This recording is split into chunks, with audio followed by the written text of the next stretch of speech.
जो आंसू गैस के गोले दाग रहे हैं, इन्होंने अपनी जिंदगी समझ रखी है कि हम सारी जिंदगी जिंदा रहेंगे। ये भी तो मरेंगे, ऊपर जाके भगवान को भी तो जवाब देना पड़ेगा। किसको जवाब नहीं देंगे ये? मोदी जी ने तो सोच लिया मैं तो सारी उम्र जिंदा रहूंगा, मैं तो मरूंगा नहीं, बाकी हिंदुस्तान मर जाएगा, मैं तो मरूंगा नहीं, जिंदगी खत्म हो जाएगी दुनिया की। जो हालात है, ये हालात गवर्नमेंट पैदा कर रही है। किसानों ने क्या कर लिया अब तक? ये तो खुद डरा रहे हैं। नपुंसक सरकार है। नपुंसक क्या है बताओ मेरे को? ऐसे डराते हैं लोगों को जैसे बैरिकेड लगा रखी है। नहीं नहीं, कौन सर कांप रहा है? सरकार डर रहा है, सरकार डर रही है और क्या है? इतनी पुलिस लगानी हद हो गई यार, बिल्कुल हद। बैरिकेडिंग कोई किसानों ने करी है? कोई बैरिकेडिंग किसने करी? देश की व्यवस्था ठीक रखने के लिए करी है ना। क्या देश की व्यवस्था ठीक करोगे आप? ये देश की व्यवस्था ठीक कर, आप उल्टा डरा रहे हो लोगों को, डरा रहे हो लोगों को। नहीं, फिर लोग जिस तरीके से पहले उपद्रव मचाया था, क्या उपद्रव मचाया था? किसानों ने पहले उपद्रव मचाया था? किसान 1.5 साल बैठ के उपद्रव मचाया। सरदारों का इतिहास पढ़ो पहले, सरदारों का इतिहास क्या है? इतिहास क्या है? किसने तिरंगा उतार दिया? तिरंगा उतारा नहीं था। आपने सरदारों का इतिहास ही नहीं पढ़ा। सरदारों का इतिहास अगर पढ़ लेगी ना गवर्नमेंट तो नानक देव जी के बर्थडे के ऊपर हाथ जोड़ के किसानों को कहा गया कि आप वापिस चले जाओ, हमने आपकी मांगे मान ली। और आज क्या है? आज क्या है? 13 फरवरी। सरकार को लिख के देने में परेशानी है। लिख के दे दो, अगले चुप करके घर बैठ जाएंगे। क्यों नहीं कानून पास करते? एमएसपी आप लोगों के लिए मांगी जा रही है, ना कि किसानों ने अपने लिए लेनी है। उन्हें तो बीज बीजना है। अगर उसको फसल 15 रुपए पड़ेगी तो 20 रुपए तुम्हारे को देने को तैयार है। अगर उसको 25 पड़ेगी तो 30 रुपए देने को तैयार है। आरती जो है ना, वो छोड़ेगा नहीं। जो इतने बड़े बड़े गोदाम बन रहे हैं ना, आरतियों के घर में पैसा जा रहा है ये, और सरकार मिली हुई है इनमें। आपने कभी चाणक्य की नीति सुनी है? पहले बताओ, चाणक्य ने क्या कहा था?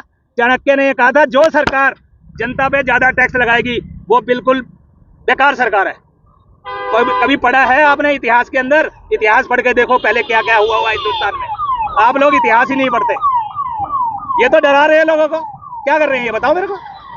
लेकिन सरदार जी, ये भी कहा जाता है कि जब किसान आ रहे हैं ना, वो विपक्षी पार्टी की साजिश और चाल है, हरा नहीं पा रहे मोदी जी को ना। नहीं, विपक्षी पार्टी की साजिश, और उसके लिए पांच आदमियों को भड़काया जाएगा, 20 आदमियों को भड़काया जाएगा, 100 आदमियों को। सारे ही पागल हैं। 2 लाख सर अपने पास से डीजल लगा के, अपने ट्रैक्टर घर से लेके, अपना राशन घर से लेके पागल हैं सारे।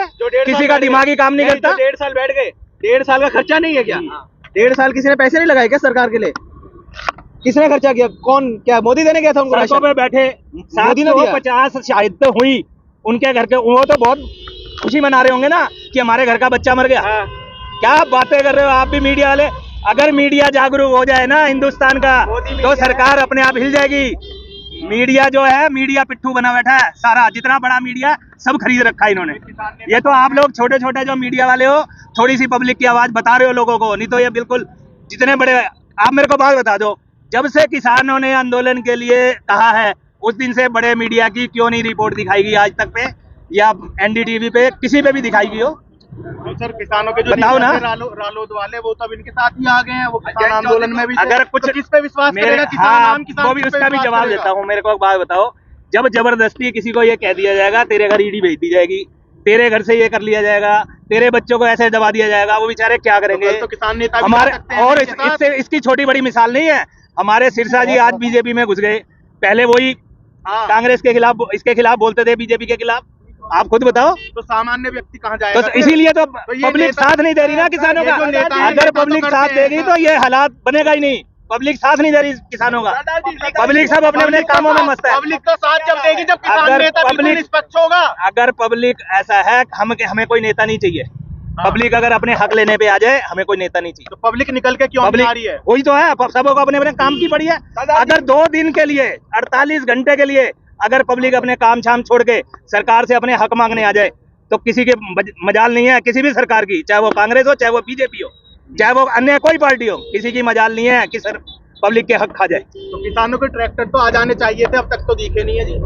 आप ये सोच रहे हैं, जब ये यहाँ डरे बैठे हैं, तो आप पीछे 50 किलोमीटर 100 किलोमीटर पीछे नहीं ऐसा हालात कर रखा है? यही हालात कर रखा है। अम्बाला के बैरियर पे भी यही हालात। बताओ ना, सिंधु बॉर्डर दिल्ली से 200 किलोमीटर दूर, इतना डर रही सरकार? कमाल कर दी सरकार ने। डर रही है सरकार। और बताओ ना मेरे को, सिंधु बॉर्डर दिल्ली से 200 किलोमीटर दूर है। मोदी जी यूएई चले गए, कैसे देखते हैं? यहाँ होनी चाहिए बात। बताओ ना, तो सिंधु कहते हैं बॉर्डर पाकिस्तान और हिंदुस्तान के टैंकर आ रहे हैं क्या? वो अपना आर्दली आ रही है सारी कि हिंदुस्तान में घुस जाएगी दिल्ली में। बड़े बड़े कील लगा हालात आप खुद समझदार हो, आप इस चीज का खुद जवाब दो ना। तो सरदार जी मेरे से जवाब मांग रहे हो आप, उस चीज का खुद जवाब दो। दिल्ली से 200 किलोमीटर बॉर्डर सील कर दिया पब्लिक के लिए, क्या हालात बना रही गवर्नमेंट? दंगा कराना चाहती है क्या गवर्नमेंट हिंदुस्तान में? आंसू गैस के किसी को रोटी नहीं खाने देना चाहती, आंसू गैस के गोले छोड़ रहे किस पे? आम पब्लिक पे। जबरन किसी को रोटी नहीं खाने देना चाहते, हालात ये बना रही ना गवर्नमेंट। बस इससे ज्यादा मैं कुछ नहीं कह सकता।